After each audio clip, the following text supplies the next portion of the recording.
இப்படி பண்ணுவான்னு கொஞ்சம் கூட நினைக்கலையே. போன வீட்டுல வச்சுட்டு எங்கதான் போனான்னு தெரியலையே. எல்லாத்துக்கும் காரணம் நீதாண்டி. பண்றதெல்லாம் பண்ணிட்டு உட்காந்து அழுதுகிட்டு இருக்க.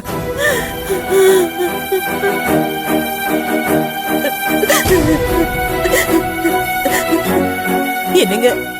என்ன? நான் ஒண்ணு சொல்றேன், கோவப்படாம கேளுங்க. முதல்ல சொல்லு, கோவப்படுறதா வேணாம்னு அப்புறம் பாத்துக்கலாம். எனக்கு ஒரே பதட்டமா இருக்குங்க, மனசெல்லாம் பதறுதுங்க. செல்வி எங்க போனா எங்க இருக்கான்னு எனக்கு ரொம்ப பயமா இருக்குங்க. அவளுக்கு ஏதாவது ஆயிருமோன்னு எனக்கு பயமா இருக்குங்க. வாங்க நம்ம போலீஸ்ல போய் கம்ப்ளைண்ட் கொடுத்துட்டு வந்துடலாம்.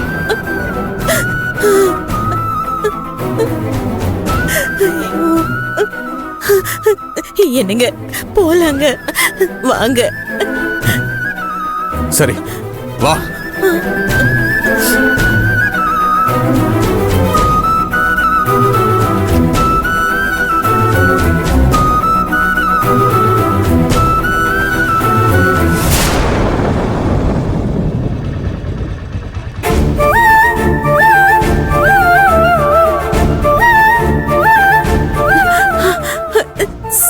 செல்விமா,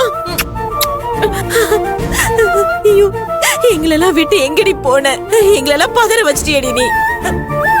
மாடி, எங்கம்மா போன? உன்னை காணனதும் எனக்கு உசுரே போயிடுச்சுமா. ஆமா செல்வி, உன்னை நாங்க தேடாத இடமே இல்ல. நீ காணோன்னதும் இவர் எப்படி துடிச்சு போயிட்டான்னு தெரியுமா? எதுக்கு என்ன தேடினீங்க? தேடி கண்டுபிடிச்சு மறுபடியும் அவமானப்படுத்துறதுக்கா? நீங்க இப்படி தரம் தாழ்ந்து போவீங்கன்னு நான் கொஞ்சம் கூட எதிர்பார்க்கல. மாடி செல்வி, எதுவா இருந்தாலும் உள்ள போய் பேசிக்கலாம். வா மாப்ள, நீங்களும் வாங்க.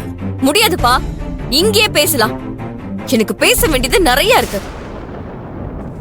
இந்தாங்க மளிகை சாமானுக்கான பணம்.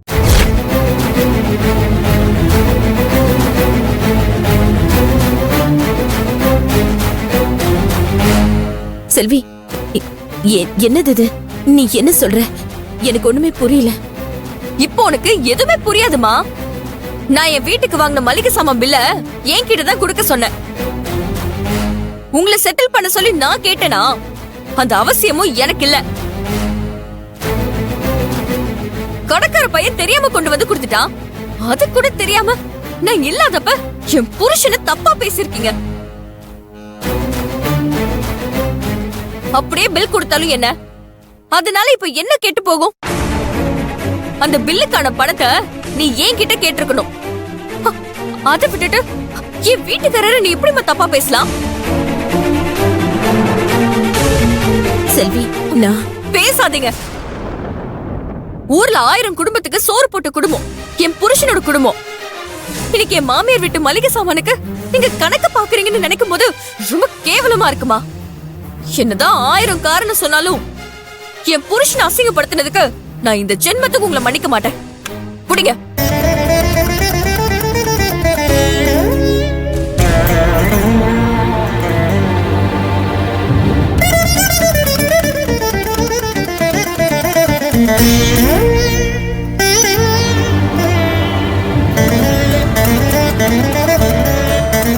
அந்த பில்லுக்கான பணத்தை செட்டில் பண்ணதான் வந்தனே தவிர உங்களோட பொண்ணா உறவு கொண்டாட ஒண்ணும் வரல.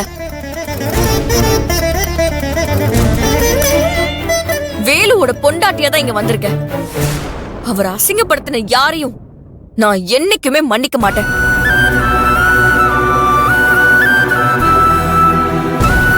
இங்க பாரு, நான் ஏதோ வேகத்துல அப்படி பேசிட்டேன். என்ன தப்பா எடுத்துக்காதீங்க.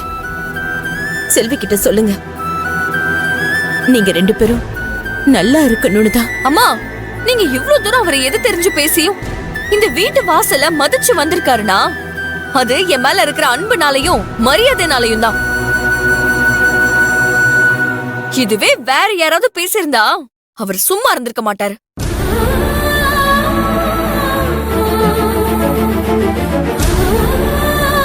வேலு, வாங்க போலாம்.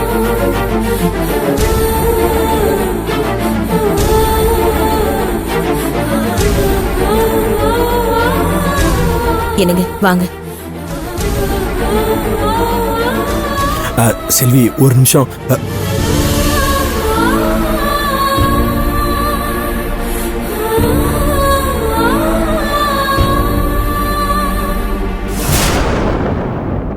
மாப்பிள, இவ பேசினதுனால தானே இப்படிலாம் சொல்ல வர்றீங்க? மாமா, நான் அதை சொல்ல வரல. நீங்க எப்படி அத்தை கூட துணையா இருக்கீங்களோ அதே மாதிரி தான் செல்விக்கு நானும் இருப்பேன். இங்க பாருங்க அத்தை, நீங்க ஒரு விஷயத்த கட்டாயப்படுத்தி திணிக்க பார்க்காதீங்க. ஒரு விஷயத்த மட்டும் தெளிவா புரிஞ்சுக்கங்க. என்ன விலை கொடுத்து வாங்கவே முடியாது. என்ன அசிங்கப்படுத்தணும்னு நினைச்சா நீங்க தான் அசிங்கப்படுவீங்க. இப்பவும் உங்க மேலேயும் மாமா மேலேயும் நிறைய மரியாதை வச்சிருக்கேன். நீங்க தேவையில்லாமலாம் பேசி கெடுத்துக்காதீங்க. இதை சொல்றதுக்கு தான் நான் வந்தேன். செல்வி, வாங்க போலாம். சூப்பர் வேலு. நானும் ஒரு விஷயம் உங்ககிட்ட சொல்லணும்னு நினைக்கிறேன். இருங்க. மா, எப்போ நீங்க எங்க விஷயத்துல இவ்ளோ கணக்கு பார்க்க ஆரம்பிச்சீங்களோ இனி நானும் கணக்கு பார்க்க போறேன். அதனால இது நாள் வரைக்கும் நான் ஹோட்டல்ல வேலை பார்த்ததுக்கான சம்பளத்தை நீங்க கொடுத்தே ஆகணும். சம்பளத்தை எடுத்து வைங்க, அப்புறம் வந்து வாங்கிக்கிறேன். வேலு, வாங்க.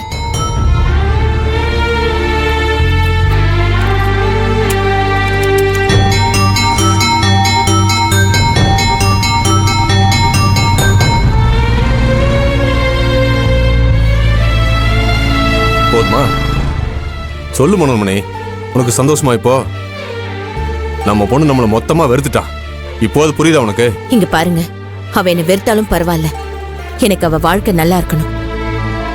இது வரைக்கும் அவ வாழ்க்கையில எடுக்கிற எந்த முடிவா இருந்தாலும் அந்த குடும்பம் எடுக்கிற முடிவா தான் இருந்துச்சு. இனியாவது அவளா சுயமா முடிவெடுப்பா. அதனாலதான் இவ்ளோ நாளா புடிச்சு வச்சிருந்த கயிறை அவளா நீந்தி வரட்டும்னு அறுத்து விட்டேன். பாப்போம் அவளை அந்த குடும்பம் கரை சேர விடுதானே. இப்பவும் சொல்றேன், அவ அந்த குடும்பத்துல இருக்கிற வரைக்கும் அது நடக்கவே நடக்காது. என் பொண்ணு நல்லா இருக்கணும்னா அது தனி கொடுத்தனும் வந்தாதான் முடியும். அது வரைக்கும் நான் என்ன செய்யணுமோ செஞ்சுட்டு தான் இருப்பேன். ஒரு நாளும் நிறுத்த மாட்டேன். உன்னை என்னால புரிஞ்சுக்கவும் முடியல, கண்டிக்கவும் முடியல.